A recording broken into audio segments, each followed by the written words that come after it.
Hello everybody and welcome back for more Let's Play Pokemon Crystal. In the last episode, we made it over to Ecruteak City and we visited the Bird Tower, and we've also awakened the 3 legendary beasts. In this episode, I say it's time that we go and tackle the Ecruteak City Gym. We were battling Gym Leader Morty, the Mystic Seer of the future. I'm not going to go there with the Rick and Morty references, don't worry guys, I already did it once, not going to do it again, so... Anyways, here at the Ecruteak City Gym, they specialize in ghost types. So with ghost type Pokemon, they actually have a little more weaknesses to cover, for one thing. They're weak against their own kind of types, with ghost types and all that. Because there are at least more ghost types to go for, besides Lick. Then there's also a move called Shadow Ball, which I'll probably get into. Since, with the other move being Nightshade, but that doesn't really deal with, a ghost type kind of damage. And they're also weakened by the new type introduced, Dark types. So if you have, any kind of Dark type moves, like Bite, for instance, it's, since that does become a Dark type move, then of course you'll be able to deal some good amount of damage. And give me one second while I go back over to Volpedia, because I was gonna go and talk about the gym leader, the Pokemon that he uses, but then I was an idiot, and then I exited the the browser out there, the internet browser. So okay, now I'm back on now. There we go. So, yeah, I always gotta remember to just have my, usually a Google Chrome, but I haven't opened up Microsoft Edge, which I don't really use that anymore. But I haven't opened that one up because it's not on my tabs. I'm actually just recording this off my, well, actually not really recording, but commentating over my, the feed on Premiere Pro. So now I'm having to open up with that one there. I was an idiot. Just close that there because I wasn't supposed to do that, so... Anyway, so basically what all the trainers are going to use, they're actually just going to use the Ghastly line. Despite the fact that, I did mention before that, that there was a new, ghost type introduced, Mischievous, which we never got to encounter until, very late in the, very late in the game. So, for now, we're just going to see, Ghastlies, Haunters, and the like. And also a Surfform we'll be seeing here. That was our first encounter with the mediums. Mediums, well, I mean, it goes without saying, because they pretty much would just use ghost types. Since Ghastly lines are they're part of Poison type, this means you can also use Psychic type Pokemon against them as well. Although they're also weakened by ghost type attacks, so yeah, that's one thing you want to be careful for. And you can also use ground types against them because Poison types are also weakened, but only in these versions, though, only in Gen 2, because Harkle and Soul Silver, the Ghastly line has the ability to levitate, was I saying levitate? Okay, I'm sounding like Redneck there, which, I mean, yeah, keep in mind, guys, even though I may technically live in the South, I am no redneck, so anyway, what was I gonna say? So yeah, in Harkle and Soul Silver, they have the ability to levitate, which means they are completely susceptible against ground type moves. So keep that in mind, guys, and that actually makes the gym battle much harder by default. Now for this gym battle right here, you see this big black floorboard right there. Basically, it has an invisible path here. The invisible path, the solid path, is only only within the trainer's line of sight, and then it's right before their eyes. So you actually have to walk along the path where they're actually facing. So that's actually where it is. But if you go off the path there, then you actually just fall down, and then you go back to the beginning of the room. So anyway, so we're done with all that there, and so now we made it to Morty. And if I wish I meet the Pokemon Rainbow Colors, you're going to help me reach that level. Yeah, he's saying that it's actually his dream to meet up with that legendary Pokemon. Unfortunately for him, it's such that we go for, because that Pokemon actually does eventually choose us and not Morty. So anyway, so here we have Morty. Morty is well, I mean, he's gonna start with a bunch of the just Ghastlies and Haunters, but wait until his Ace Pokemon, because that's actually where it eventually comes to the wall. Yes, very much the same as Winnie and her Miltank. He's also the secondary wall once we get to the final Pokemon. I was gonna say is Morty's overall sprite actually does look kind of like a Solid Snake, doesn't it? Anyway, so let's go ahead and go over the Pokemon that uses. So Ghastly here. Ghastly knows the moves Lick, Spite, Mean Look, and Curse. Spite I haven't really gotten to talk about.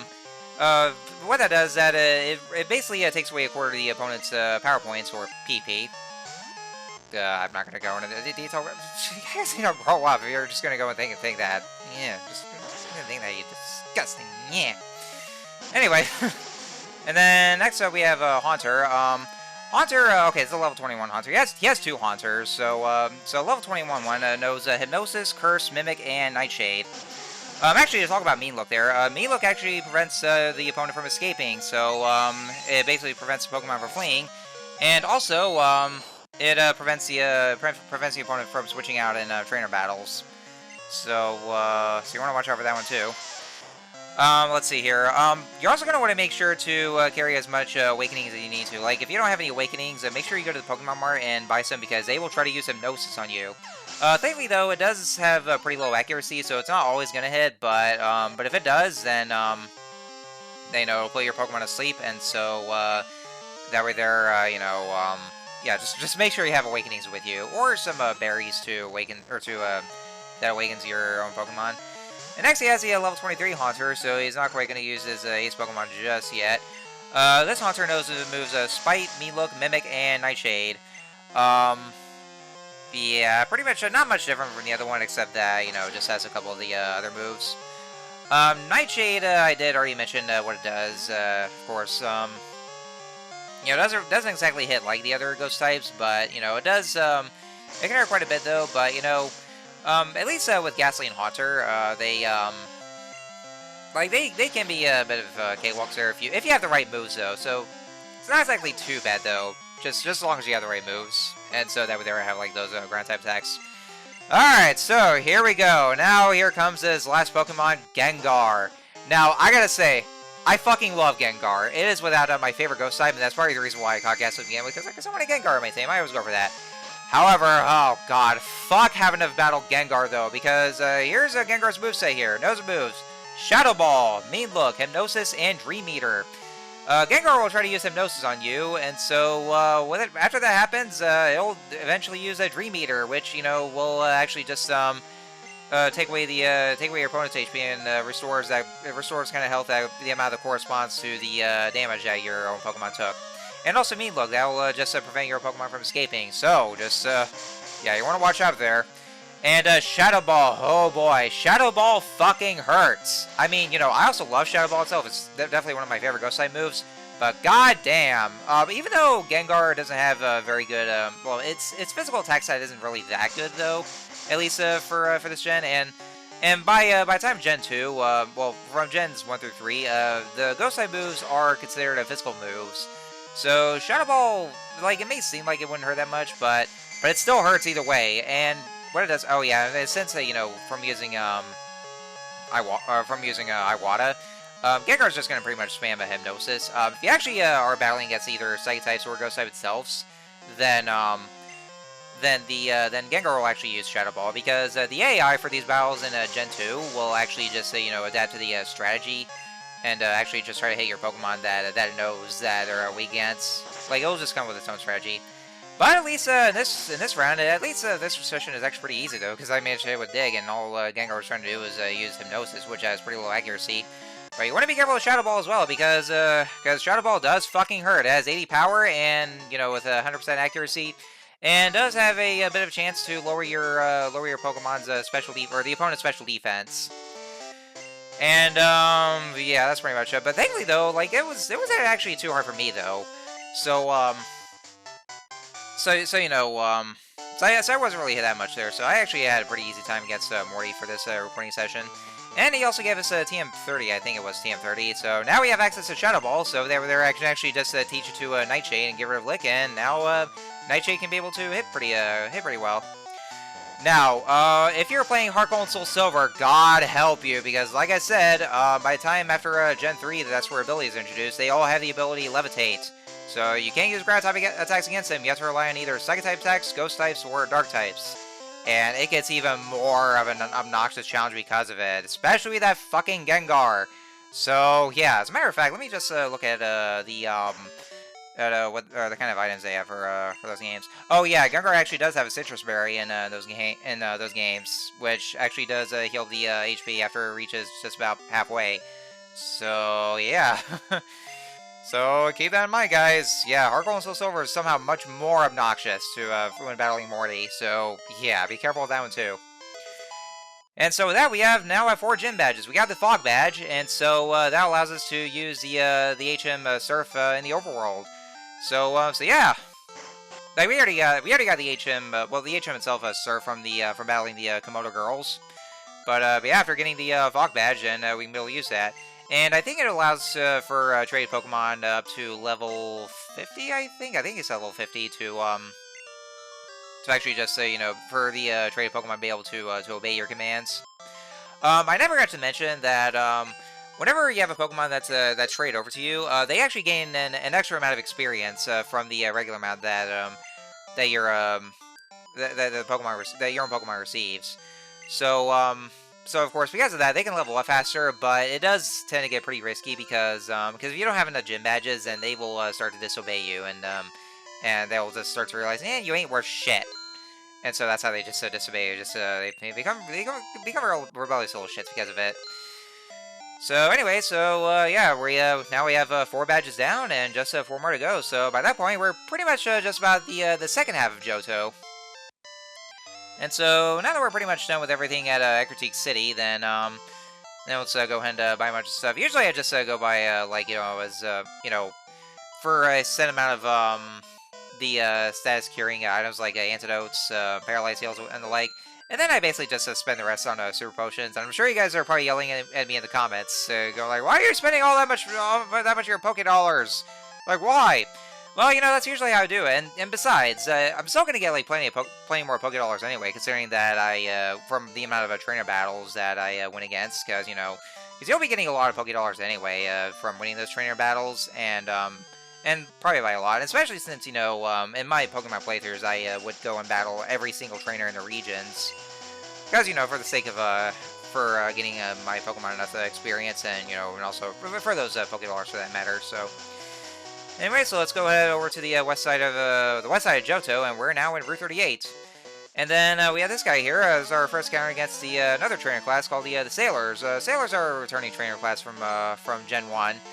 They tend to use these macho-like Pokemon, but usually like either water types or fighting types as well, because basically it's kind of like those macho kind of Pokemon.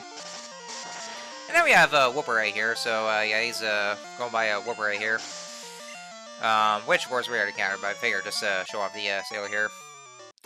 So anyways, so after you beat the Ecruteak City Gym, and by the time you get 4 badges, the Johto actually does get a little more open to you. So so basically we're just going out west here, which technically would be the next destination to go to, because our next city we're going to be going to is Olivine City. But you actually can go over to the right side of Johto. You can actually start with that if you want to, and so the game doesn't really stop you because of it. So because it becomes more open-ended like that. Well, not exactly so much to the extent of well, I would say Paldea, where it's completely open-ended. Or maybe to some extent, some of the wild areas are like the open-ended areas in Galar, but yeah, because of that, it does become more open-ended like that. So the game doesn't stop you from starting over to the right side of Johto, or if you ever want to go to the left. But technically, we're just going to go to the left because that's actually what we're technically supposed to do. And so here we have Last Dana, and she uses Flaffy. Flaffy is what evolves from Marie. I believe probably one of the early levels, I gotta say. Which, of course, probably sucks for us, though, because since, Mareep is not in Crystal, it can only be traded over from either Gold or Silver. Also, I should say this here. This actually just came to my mind. I should have mentioned this. If you're playing Gold and Silver, if you get to Ecruteak City, you can actually just battle Morty first and then go to the Burn Tower. Like, you always just start with battling Morty. But then in Crystal, and also Heart Gold and Soul Silver for that matter, you actually have to go to the Burn Tower first before you get to Morty, because, that's where Morty is, so, I just want to keep that in mind. But yeah, Flaffy there is just the second stage for the Mareep line, and it's definitely because that's definitely one of the good electric type Pokemon in Gen 2. But unfortunately, we can't really catch it because it's not in Crystal until I'm playing Crystal. And so we're gonna go ahead and get Dana's phone number. Dana is one of those trainers that you're gonna want to keep for the phone numbers and make sure you don't want to delete, because occasionally she'll call you for where she'll give you a Thunderstone, but only a Crystal though. So we're gonna go ahead and just delete one of the numbers here. Oh, and also I never got to mention the schoolboy named Alan. Alan is that kid who's like he's located at the route that's just before we get to Sudowoodo. And the one thing I never mentioned about him, he's another trainer that you wanna keep in the Pokegear as well, because he'll occasionally call you to give you the Fire Stone. So yeah, because we're just gonna we're gonna keep that, and also keep Dana's phone number, so that way she'll probably give us the Thunderstone, just for the sake of evolving some Pokemon for the Pokedex completion. I gotta say, I actually do like this track here. It really does fit very well. Like you know, you're basically in the dead middle of your journey, because yeah, it really does fit well like that. I like it when Pokemon games do that, especially considering that we're already in the second half of Johto anyway. So yeah, like I said, it does become more open-ended, but there's just the absolute drawback, which you'll definitely notice once you after you get through the 4th gem. Because of how because it does become open-ended, and so with that kind of set in mind, you'll actually be battling these trainers that are like you know, just help with that, just like level 17s or level 20s, or at least in the lower levels because of it. But this is where the biggest drawback there is that rears its ugly head, the level curve. But let me stop myself right there first. We have our first scout with a Skiploom. Skiploom is the evolved form of Hoppip. It does get some better moves, like well, you know, by the time it gets to its evolution, where you just give it a splash in favor of some other moves. So I'm not that much sure about it with a Skiploom. I know I've used the Hoppip line beforehand, but I forgot most of it because it's just been a while. Also, our mom here just bought a doll for us. So a doll you can actually use to decorate your room in your house in New Bark Town. So that's actually a neat little thing. It's not much though, but you know, just for the sake of aesthetics here. So anyway, so yeah, this is actually where the level curve starts to kick in. You know, because of how open-ended it is, so that way there you can actually be able to battle the trainers that would correspond to the level you're at right about now. However, if you're just starting out to the left and then go over to the right side of Johto, then because of that, then you'll really start to notice that the level curve rears its ugly head. And so because of that, then your Pokemon will already be strong at this point, but then they'll just be encountering like a lower level Pokemon because of it, because like there's, you know, level 15s, level 20s, and all that. Even when you're just about like the level 30s, like what happened there? Because Gen 1 didn't really have that problem where your opponent's Pokemon would just have levels corresponding to your current one. But here in Gen 2, then there's just like a low-level Pokemon. And so here we have a Birdkeeper Toby? Yeah, I've heard of that guy on YouTube, or one of the PokeTubers here. So anyway, so yeah, Birdkeeper Toby here, he's going to use a Doduo. Doduo might have some, well, it doesn't have real good defense there, but probably some good attacks here as well. For some reason, Doduo can be able to use Fly, despite the fact that it doesn't have any wings at all. And it looks so weird, though, because I did see this in its animation in Pokemon Stadium, where once it uses Fly, it actually just kicks its feet while it's in midair.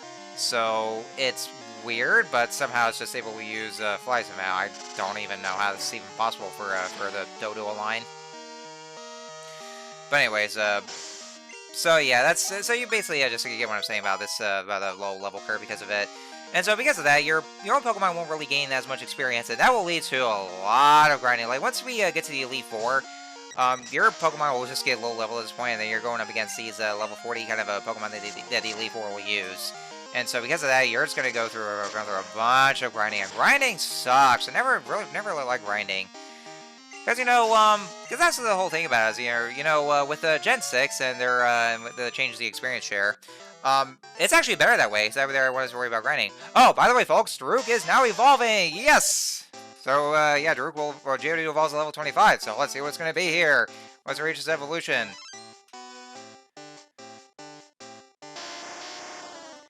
Alright, congratulations, Daruk has evolved into Graveler! So Graveler here gets a little bit above of attack stats and also defense as well, but it does get slower as a result though. So that's kind of the reason why that I went for the Quick Claw. But it's still a pretty good powerhouse regardless. You know, just being very tanky. So so if you just want to go for a tank-like kind of Pokemon, then you know, then we just have Graveler because of it. And so, to evolve Graveler, well, let's read the Pokédex entry. Travels by rolling on mountain paths. If it gains too much speed, it stops by running into huge rocks. Yeah, so yeah, Graveler is one of those Pokemon where if you want to evolve it, then it just evolves by trading. So, anyway, yeah, because of the low level curve, then you won't gain much experience, and so it's gonna be a bunch of grinding, which I'm actually glad that Gen 6 fixed it with the the experience share, the true experience share, so that way there we wouldn't have to worry about grinding. So anyway, so I believe that should do it for this video. Next time on Let's Play Pokemon Crystal, we're going to continue onwards and hopefully make it over to Olivine City and see what we can actually do over there. So I will see you guys then.